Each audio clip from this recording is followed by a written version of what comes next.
Olá! A água é o bem mais precioso do planeta e o mais escasso também.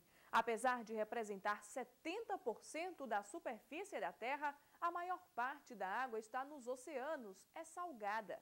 Apenas 0,01% é destinado ao consumo. E o Brasil é o maior detentor da água potável do mundo. É dono dos 7.000 quilômetros do rio Amazonas.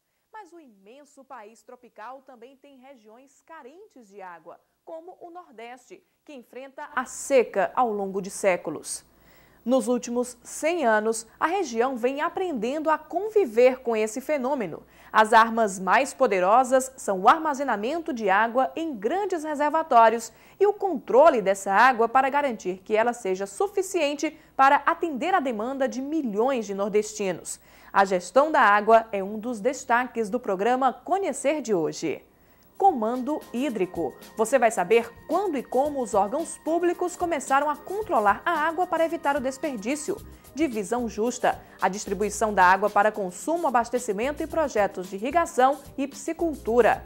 Participação popular. O trabalho das comissões gestoras, grupos formados por representantes do poder público, da sociedade civil e de usuários. Juntos, eles decidem o destino da água. Canoa ecológica. Comissão gestora no interior cearense cria projeto de coleta de lixo às margens de um dos açudes mais antigos do estado.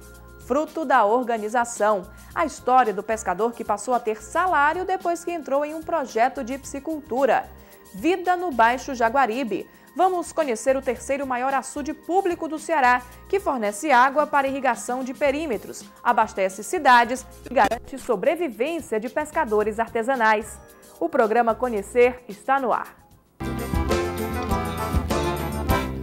A história do Nordeste brasileiro está associada à carência de água. As características climática e geográfica da região pedem alternativas de armazenamento para enfrentar os períodos sem chuva, que ocupam mais da metade do ano. Ao longo dos últimos 100 anos, o Nordeste brasileiro ganhou uma das mais eficazes estruturas hídricas do mundo. Mas só ter água não era suficiente. Foi preciso aprender a utilizá-la de forma responsável, controlada. É a chamada gestão da água, um processo participativo construído em décadas para assegurar o uso sustentável do bem mais precioso do mundo. A imagem virou símbolo do Nordeste. Para muita gente, a terra rachada pelo sol forte e a carência de água são referências do sertão. E não é para menos, mais da metade da região, 52,7%, é atingida pela seca. O Nordeste, que concentra 30% da população brasileira, tem apenas 3% da água do país. Cenas como esta se repetem ao longo de séculos. A instabilidade climática e as sucessivas estiagens marcaram o solo sertanejo, que pede atenção especial, manejo responsável e muita chuva. Mas os anos trouxeram experiência. O homem se rendeu à batalha contra a seca e levantou outra bandeira, a de convivência com ela. Apesar de estar enraizada na história do semiárido, a seca não é mais tão devastadora como no passado. Há água no sertão. Os reservatórios cearenses têm capacidade para armazenar 17 bilhões de metros cúbicos de água. São 11 bacias hidrográficas, 63 açudes da União em funcionamento no estado. Em todo o Nordeste, são 326 reservatórios operando, todos construídos pelo Departamento Nacional de Obras contra as Secas. O Cedro, o primeiro açude brasileiro, construído há mais de 100 anos no interior cearense, foi o marco de uma nova etapa da história do Nordeste. Junto com o reservatório, nascia uma concepção diferenciada de vida no semiárido. O armazenamento foi a solução encontrada para reduzir os impactos da estiagem. A terra poderia suportar as adversidades climáticas acumulando água. E junto com essa ideia, a tecnologia de construção de açudes foi evoluindo e os reservatórios se multiplicando. A água estava ali, mas faltava o controle do recurso, que era distribuído aleatoriamente e até arbitrariamente. Não existia um monitoramento, não se monitorava essa água. Essa água apenas era controlada só os volumes, né? Era liberado sem nenhum conhecimento da vazão regularizada daquele reservatório, né? Não se respeitava até por falta de conhecimento, né? Não sabia se era uma vazão regularizada. As águas muitas vezes eram liberadas por interesses políticos, né?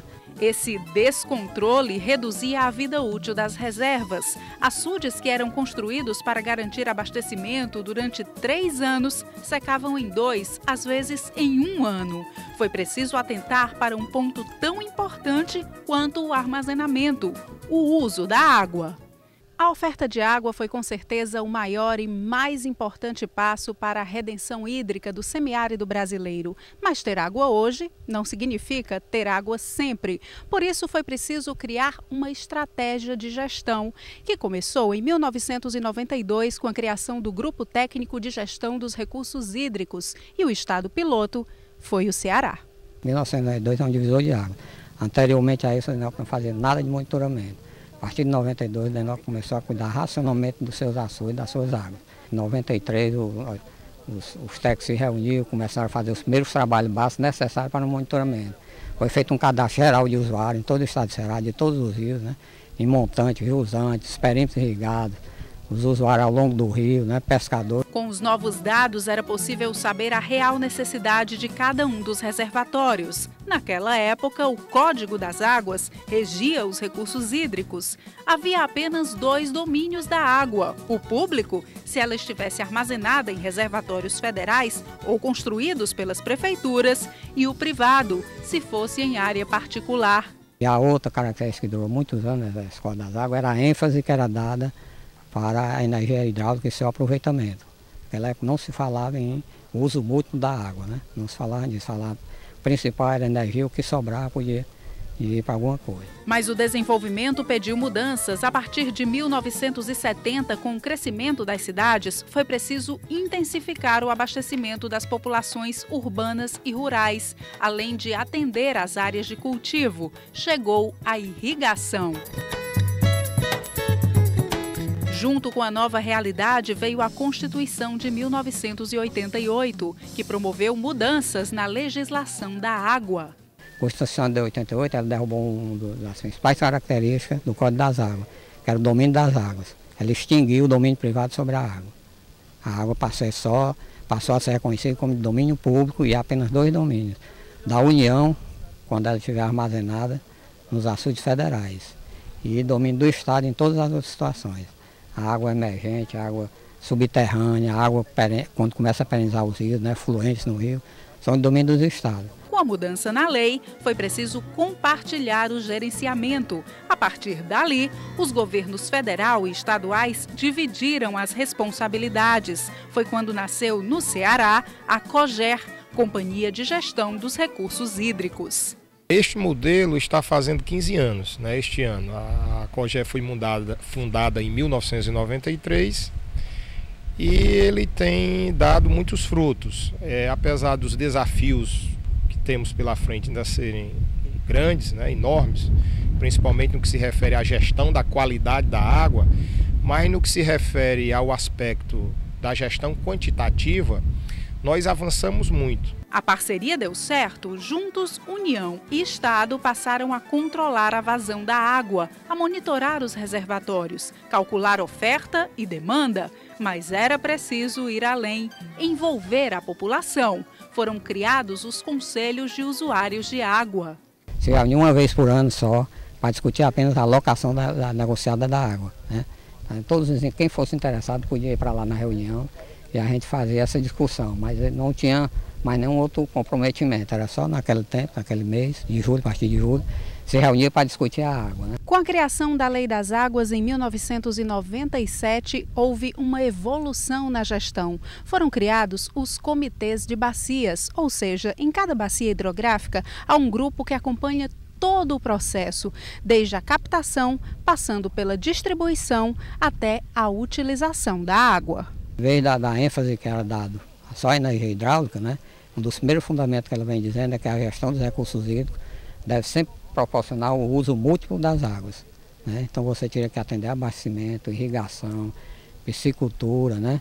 Montante, usando todas as necessidades, desde que estivesse dentro daquela vazão possível de ser liberado pelo reservatório. Outro fundamento básico também dessa lei, ela vem dizendo que somente em caso de escassez do reservatório, o uso prioritário passa a ser o abastecimento humano e a dessedentação de animais, né? O formato parecia perfeito, mas precisava de um ajuste. Os comitês de bacia atuam apenas nas áreas perenizadas, ou seja, que possuem água constantemente por causa dos açudes. E no Ceará, 55 dos 64 reservatórios não participam de rios perenes, são isolados, pedem ações específicas, voltadas apenas para a comunidade que atendem. Esses açudes isolados, eles continuariam a ser discutidos pelos conselhos de usuários da água, né? Porque a água só interessa àquela população que vive naquele local. Em alguns estados, os conselhos de usuários de água passaram a ser chamados de comissões gestoras,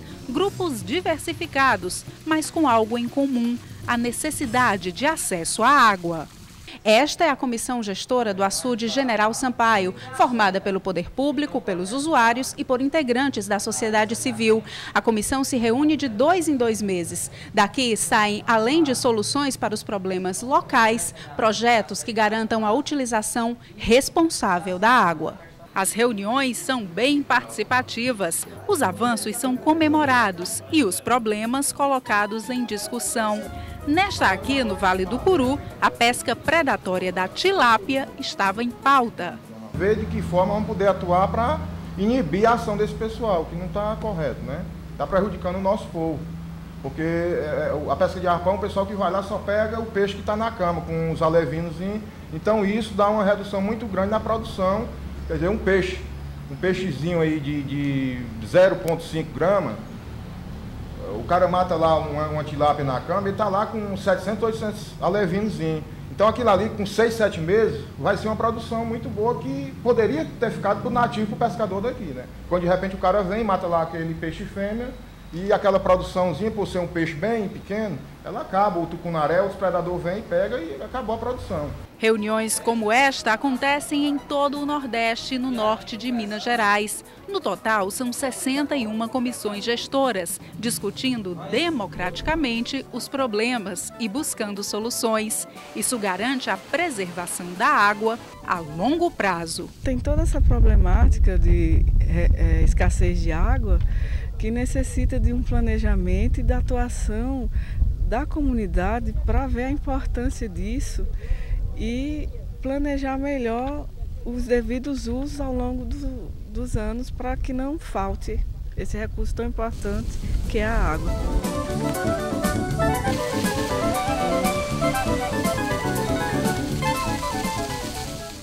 No próximo bloco, você vai conhecer projetos que nasceram dentro das comissões gestoras e que estão fazendo diferença no interior cearense. Um deles é a canoa ecológica, que recolhe o lixo em comunidades ribeirinhas para evitar a contaminação da água. Tem também a história do pescador que passou a receber salário depois que entrou em um projeto de piscicultura. Hoje ele constrói uma casa com o dinheiro do peixe.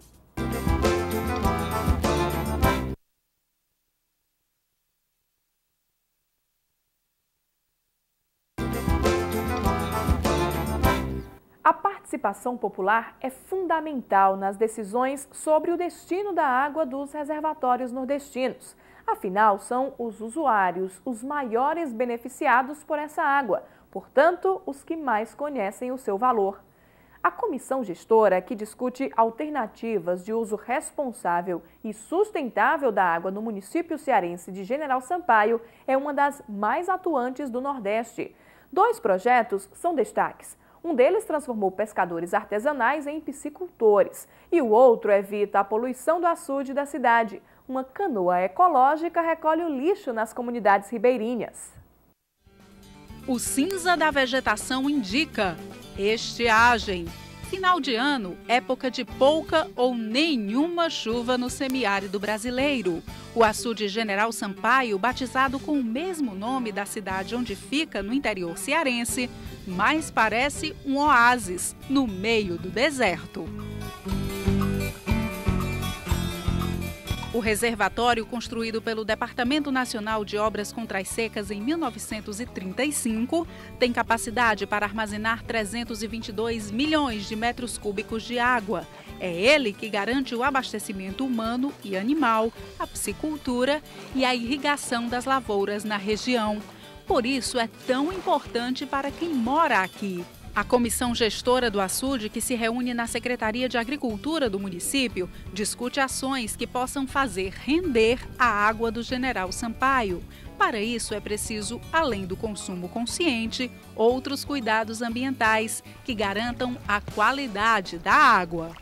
Um dos projetos que nasceram lá nas reuniões da comissão gestora é colocado em prática aqui neste barco. 2 vezes por semana é feita a coleta do lixo. Além de evitar a poluição da água, o projeto conscientiza a população, que acaba agindo a favor do meio ambiente. Existe um calendário. Cada comunidade sabe o dia e a hora de colocar o lixo no ponto de coleta. E não demora muito para a canoa ecológica chegar e levar embora os resíduos que antes poderiam ir para dentro do açude. A coleta começou em abril de 2007, em apenas 4 comunidades. Hoje, são 24. Um trabalho de conscientização de porta em porta.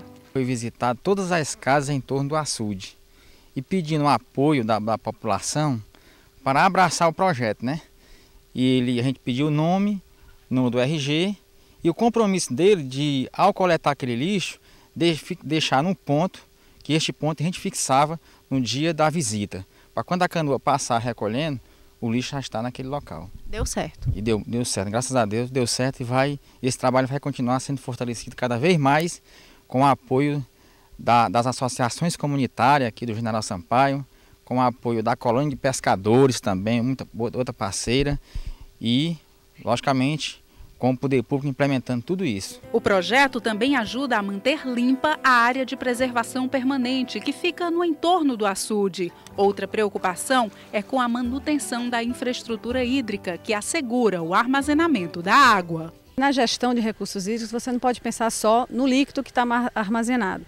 Tem que haver também uma preocupação com toda a parte estrutural, tanto os taludes como a tomada d'água, as galerias, tudo isso tem que ser preservado, mantido para se ter uma operação satisfatória dos recursos hídricos. As ações ambientais provocam benefícios em cadeia. O pai que recolhe o lixo passa a lição para o filho, para os vizinhos, e todos passam a enxergar o meio ambiente com outros olhos. O resultado é cidade mais limpa, mais ecológica. Há 3 anos, General Sampaio recebe o selo Município Verde.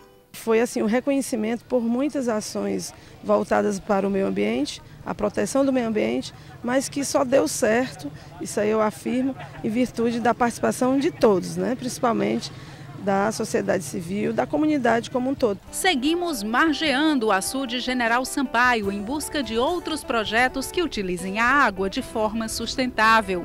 Encontramos uma comunidade pesqueira e paramos nesta casa, onde fomos recebidos por seu Anastácio, pescador veterano apaixonado pela profissão. Ele sabe o valor de cada dia de trabalho. Tudo que o senhor tem aqui na sua casa hoje veio de onde? Veio da pesca. Eu consegui pescar. Eu trabalho na piscicultura aí no Kiama aí, mas no dia que eu estou de folga eu pesco também. Pesca toda hora? Pesco toda hora.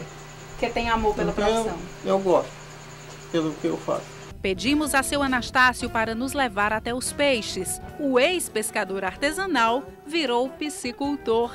Faz parte de um projeto de criação de tilápia em gaiolas, que nasceu lá nas reuniões da comissão gestora, como forma de aproveitamento sustentável da água. A gente teve a ideia do projeto mais ou menos em julho de 2005, né? Era um grupo aí de 14 pessoas, os interessados. Fomos capacitados lá pelo DENOX, Centro de Pesquisa de Pentecoste. À medida que o projeto, a gente foi trabalhando em busca desse projeto, 50% desse grupo, desses 14, desistiram a metade, né? Então o grupo aí foi instalado só com 7 pessoas, mas que graças a Deus está dando certo o projeto, né? É um significado assim, muito importante para a vida de cada membro do grupo, porque isso a gente tem uma renda que não existia antes, e a partir do momento que tem dinheiro as coisas melhoram, né? Seu Anastácio foi um dos que não desistiram e hoje colhe frutos, ou melhor, cultiva peixes. Para ver o negócio de perto, pegamos uma carona de canoa com ele. O percurso é curtinho, mas suficiente para o piscicultor continuar proseando sobre as vantagens da profissão. Melhorou muito depois que nós começamos a trabalhar com piscicultura aqui. Melhorou 100%. Estamos tendo a renda mensal todos os meses.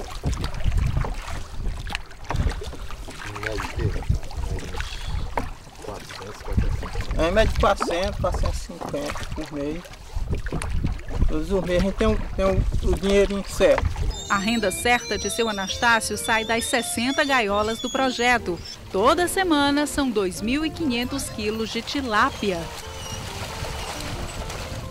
O projeto está sendo tocado com sucesso, mas há desafios pela frente, que devem ser resolvidos no mesmo lugar onde ele nasceu, nas reuniões da comissão gestora. É preciso garantir que a piscicultura no açude General Sampaio vai continuar beneficiando as comunidades ribeirinhas do município. Para isso, é preciso impor limites.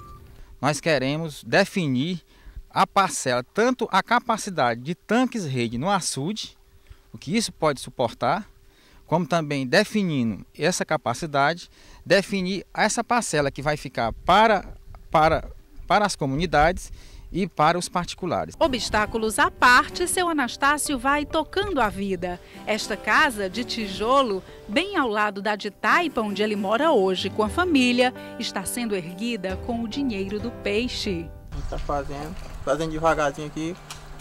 Deus quiser, quando for daqui para o final do ano, eu termino de fazer o resto.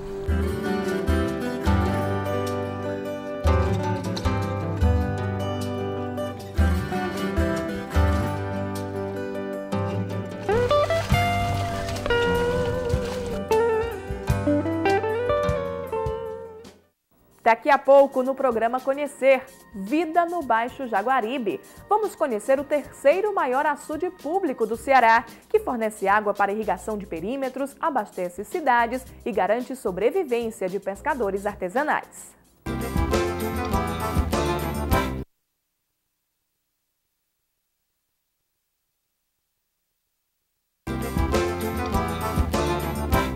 Os reservatórios públicos cearenses foram construídos ao longo de mais de 100 anos numa aliança entre engenharia e natureza para proporcionar o melhor aproveitamento da água, abastecer famílias e ajudar a desenvolver o estado. Os milhões de metros cúbicos armazenados dão segurança hídrica importante para a população, situada numa das regiões mais secas do país, de chuvas inconstantes e mal distribuídas.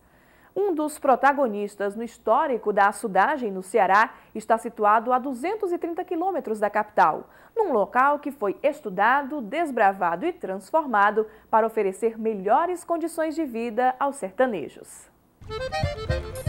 O rio Banabuiú nasce em Pedra Branca e segue cortando outros 7 municípios, refrescando o solo cearense até desaguar no rio Jaguaribe, em Limoeiro do Norte. Emolduradas pela vegetação típica do Nordeste, as águas do manancial correm ligeiras, como se tivessem pressa para chegar ao destino. E o destino das águas é esta robusta obra da engenharia de barragens, uma eficiente combinação de pedras, concreto, terra, cálculos, trabalho braçal e logístico. O açude Arrojado Lisboa, no município de Banabuiú. A nossa equipe foi ver de perto a estrutura do reservatório e as belezas naturais que o cercam. Por isso, nada de se incomodar com as dificuldades de trajeto.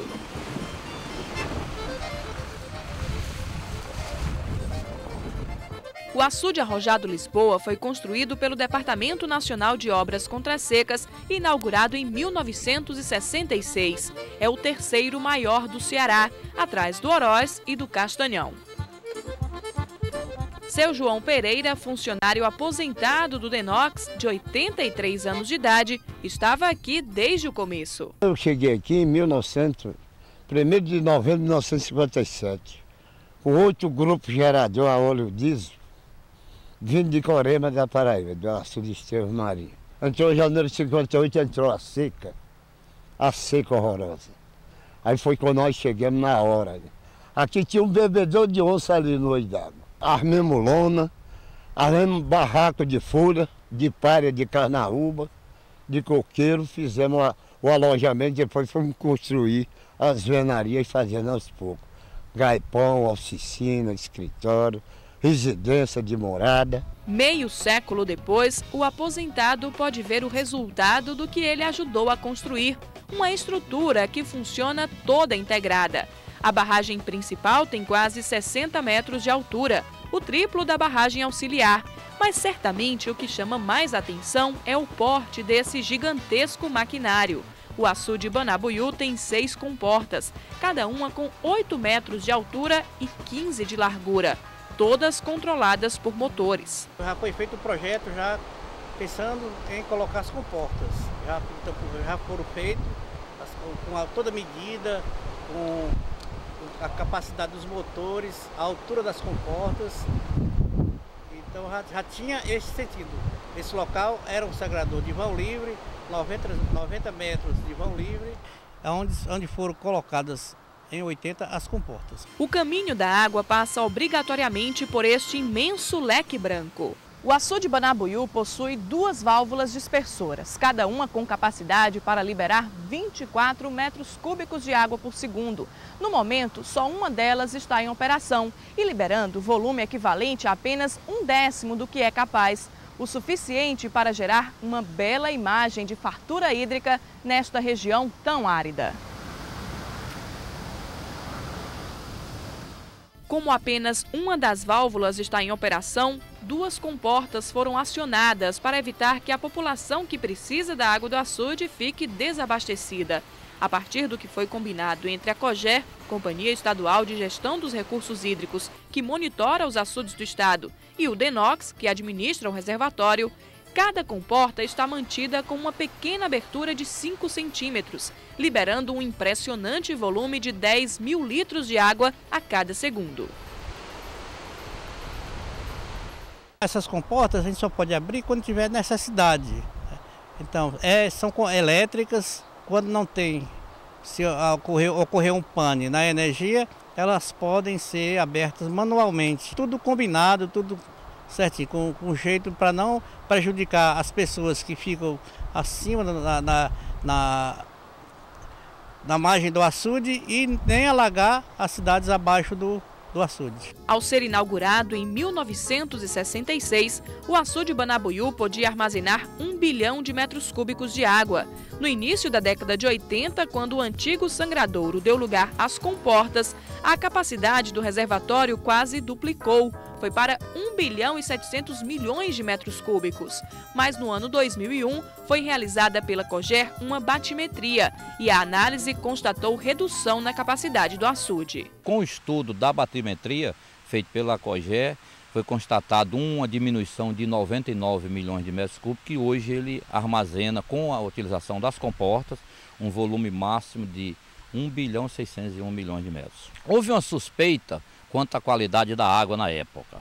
E a COGER, que monitora todos os açudes do DENOX do estado do Ceará, foi também sugerido pelas pessoas que cuidam da qualidade da água, para que fosse feito um estudo, saber o porquê da qualidade. E as pessoas que utilizam da água também reclamavam. E a COGER fez essa batimetria e encontrou um assoreamento, quer dizer, muita lama no interior do açude. O açude estava inicialmente com 6%, ou supostamente com 6%, quando na realidade tinha apenas, tinha menos de 1%, o restante era lama mesmo no fundo como ele diz, no fundo do açude. Por isso que deu essa redução, mas não interfere na questão do aproveitamento? Não, foi melhorar, porque hoje a gente trabalha com uma situação real. Hoje nós sabemos que quando ele tiver com 1%, é 1% mesmo. O espelho d'água que faz refletir a cor e as imagens características do interior nordestino aparentemente descansa num berço de concreto. Mas, na verdade, estas águas não param de trabalhar e de servir ao homem. É o maior açude da unidade, né, com 1 bilhão e 601 milhões de metros cúbicos, e representa uma vida para o Vale do Jaguaribe, a partir daqui do Banabuiú. Ele irriga fornece água para a irrigação dos perímetros irrigados de Morada Nova, contribui com o tabuleiro de Russas e abastece as cidades de Ibicuitinga, Morada Nova, parte de Limoeiro do Norte, Espinho e todas as comunidades que ficam às margens deste rio no percurso entre Banabuiú e Limoeiro do Norte. As águas do Banabuiú sustentam também uma atividade fundamental na região, a pesca artesanal. O pescado que sai do açude Banabuiú é vendido nesta feira, no centro do município. Curimatã, tilápia, tucunaré são opções diárias de alimento proteico para os moradores e garantia de renda para os pescadores e suas famílias. Contingente grande, quase todo mundo, a maioria do povo do Banabuiú pesca no açude, né? Todo mundo vive mais da pesqueira. O veterano morador João Pereira completa. O açude não só dá renda às famílias, como é a própria história de Banabuiú. A cidade de 18 mil habitantes antes era restrita à vila de residências dos trabalhadores do açude e se desenvolveu a partir da estrutura erguida aqui, da garantia do principal elemento indispensável à vida. Se não fosse, não tinha nada aqui ainda. Essa é a cidade, vou fazer devagarinho. Como é que uma cidade passa a cidade sem ter nada? Aí chegou a energia, né? Depois chegou o asfalto, aí melhorou a situação. Então é uma grande cidade.